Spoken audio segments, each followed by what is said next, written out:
Welcome back into the Sports Source. This segment brought to you by Games and Things. Pub tables, bar stools, poker tables, pool tables, home theater seating of all types. When you're looking to create a fun room or a media room or a man cave, as they call them, get to Games and Things. For more than 40 years, they've been basically East Tennessee's fun store, and it is a fun place to go.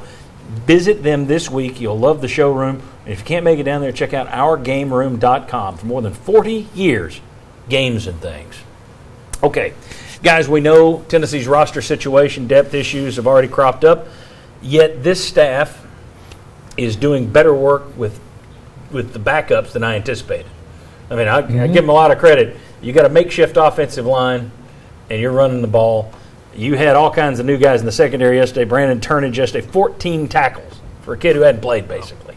They're getting more out of the backups than I anticipated. That said, I told you what Heupel said as we went to break there yesterday. They do have issues, and the next month is going to be tough. You got good teams coming in. But what if I waved a magic wand? Let me go ahead and put this up. Let's put some of the guys who transferred out back on the roster. And I'm not talking from a talent standpoint, because you can question how well To'o and Crouch have been playing at Alabama and Michigan State. But just right now you're sweating, is Tyon Evans going to be ready? Imagine if you still had Eric Gray and Ty Chandler. Right. What if I put Kavarius Crouch and Henry To'o back into the rotation at linebacker? Wanye Morris, Jameer Johnson on the offensive line. You know what you're depleted down to now. Imagine if you had a couple of other guys who had starting experience. DeAndre Johnson had 4.5 sacks for you last year.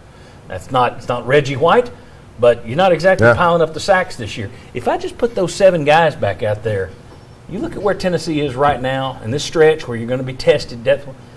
How good are you feeling if you just had a little bit more depth with these guys? Because I'll answer it first. I'm feeling a lot better. I'm feeling pretty good if you had those guys here. I'd feel a lot better because my concern about the injuries wouldn't be as great because I've got more depth. The other part of that is if you had those guys, that means they bought in, right? So I can't say, they left because they didn't buy in. I think if you had that kind of talent, the potential of this team would be even greater. Your depth would be greater. The overall outlook, in my opinion, would be greater. So I think it would just make this team better. And see, I think you might even see the biggest difference, as good as Gray and Chandler were, in my opinion, I think you might see the biggest difference on defense. Because I think you would have 2 more talented linebackers and another talented defensive end for a defense that I think is better coached.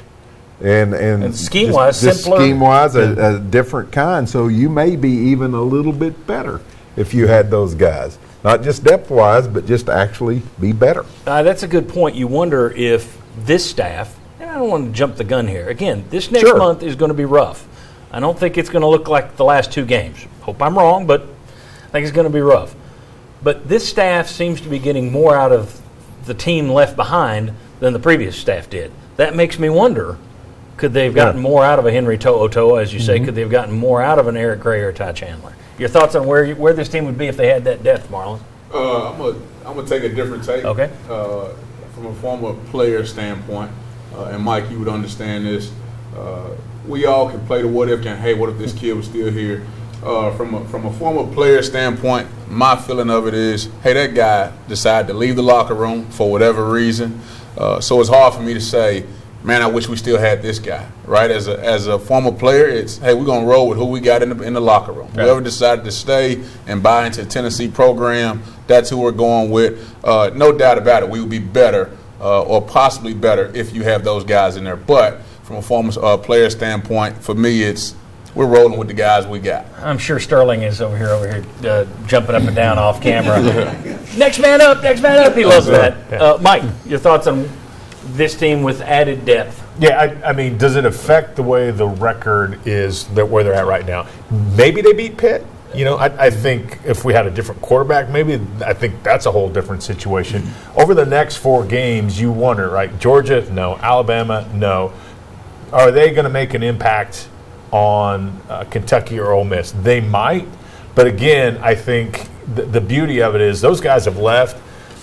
The transfer portal is changing college football in the landscape of everything. So these guys, somebody out there is looking to transfer right now, and they go, holy cow, these guys are coaching guys that aren't even, they were 3rd or 4th on the depth roster in spring, and now all of a sudden they're starting. I can go in here. If they can coach those guys to do that and get those kind of things, That's where I'm going. I think it stinks to lose them. If you go to Alabama, you're dead to me. All right, I'm fine. He's a rat. He's sold out and he's gone. Okay, you go somewhere else, that's fine. Yeah. But in the long run, like you said, you got the players in the locker room. You guys are leaving. You don't trust us. You don't believe in us. Don't let the door hit you. Yeah, my point is, if they were here, they'd have bought in. Yeah, That's my point on that. It's not about I wish you had To'o back. What I'm saying is, if you just had 6 or 7 guys that hadn't left, pick your 6 or 7, just to add the added depth of guys who have started. Yeah. I'm feeling good about where this coaching staff is taking this program. I may be wrong, but I like what it's doing so far. I like what I've seen. If I were giving a grade at midterm, it'd be a B+ or an A, considering what they inherited and where they are versus my expectations. Most definitely. So, with that in mind, if you just had a little bit more depth, I would be feeling really good about where this team, not just this program's going, but where this team could go moving forward. Exactly. That's all. And it wouldn't even be based on wins and losses with me. A lot of Right. what I'm seeing Yeah. isn't because you've won 4 and lost 2. Yeah, and that's the interesting thing. And that's a topic for another day. But at this stage, everybody's like, "Well, did you win?" Well, look, you play to win the games. You want to win the games. But when you're at this stage of the program, you're looking to build. So if you're building and you lose a game, that doesn't mean leave the stadium, boo, I'm not watching them again. That's just, I'm not that kind of with my own teams, I'm not that kind of a fan that you shut the door and that's it. It's like, okay, do you have a rookie quarterback? Okay, you're not good this year, but do you believe the rookie's going to be better next year? Then you take that into consideration. That plays into it. There are a lot of people who are just like, we lost, boo. I think right now you're getting the best of both worlds. You're building and winning. Yeah. Ah. We'll see That's if that pretty- continues. That's true, but over right next now, month. Yes, Four right weeks, now. yeah. Yeah, they're getting, again, I did not anticipate 2 complete beatdowns of SEC foes the last 2 weeks. It's impressive. All right.